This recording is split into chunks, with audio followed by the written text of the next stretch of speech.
টাইমটা? টাইম কোটাই টাইমে কি আছে? আপনাদের টাইম আমি কেন দেখবো? আমার পেশেন্ট আছে 1 থেকে 2 যাবে, কেমন করে যাবে আপনি বলুন? 2 যাবে না তো। 2 এ যাক বা না যাক, আমার পেশেন্ট এখান থেকে উঠতে উঠতে ট্রেন চলে যাবে। আপনি রিস্ক নেবেন? তার ফাইনটা দিবেন আমাদেরকে।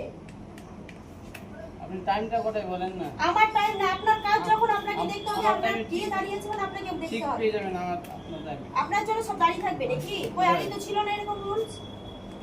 কদিন দিয়ে যাচ্ছি। প্রতিদিন যাচ্ছি, 12 বছর থেকে যাচ্ছি। যারা যায় তারা বলে না। বলেন আপনারা যান না কেউ?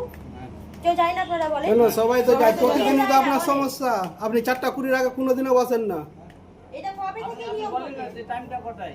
আমি ট্রেনের টাইম চাই না দাদা, আমি টিকিটের হ্যাঁ, বলছি। বলেন। টিকিট তো মিনিমাম আপনি 1 ঘন্টা আগে ছাড়বেন। ছাড়বেন কি না টিকিট বলেন? সামাসে- না, আপনার জন্য এর সামনে এখন তো সভ্যতা। rules নেই। মানে টাইম লাগবে। টিকিট কাটতে গাড়ি চালাচ্ছে। তখন ফাইন দেওয়ার গাড়ি সময় আসতে তখন গেলে তারপর টিকিট টিকিট না পেলে তো আবার গাড়ি উঠে এলে তো আবার ফাইন দিতে হবে। 500 টাকা।